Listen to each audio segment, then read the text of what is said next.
సత్యమేవ జయితే నినాదాన్ని కాపాడనంటూ హైకోర్టు చెప్పాల్సి వచ్చింది. ఇప్పుడు తాజాగా జాతీయ నినాదమైన సత్యమేవ జయితే సమగ్రతను కాపాడుతూ నిజాన్ని వెలికితీసేందుకు కాపీ ఒకడు గాదె సాయికృష్ణ లాకప్ డెత్ కేసును నిష్పక్షపాతంగా శాస్త్రీయ పద్ధతిలో విచారించాలని ప్రత్యేక దర్యాప్తు బృందం సిట్ అధికారిని హైకోర్టు ఆదేశించింది.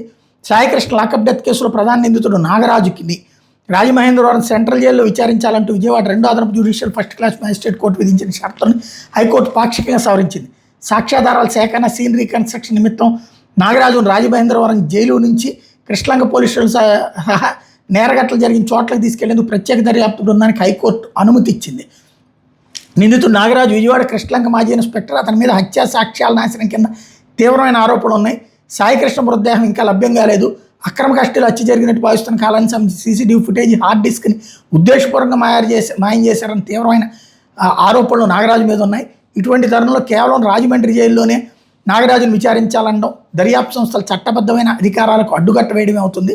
నిందితుడు ఒకప్పుడు తానే సీసీటీవీ కెమెరాలు మాయం చేశాడని ఆరోపణలు ఎదుర్కొంటూ ఇప్పుడు తన విచారణకు అవే సీసీటీవీ కెమెరాల రక్షణ కావాలనుకోవడం పరస్పర విరుద్ధంగా ఉందని కోర్టు వ్యాఖ్యానించింది. రాజ్యాంగబద్ధమైన ఈ కోర్టు నిందితుడి హక్కులు కాపాడడంతో పాటు దర్యాప్తు సంస్థల అధికారాలను కూడా సమతుల్యం చేయాల్సి ఉంది. అందువల్ల విజయవాడ 2వ అదనపు judicial first class magistrate court విధించిన షరతులను పాక్షికంగా సవరిస్తున్నాం అన్నట్టు విషయాన్ని కోర్టు తేల్చి చెప్పింది.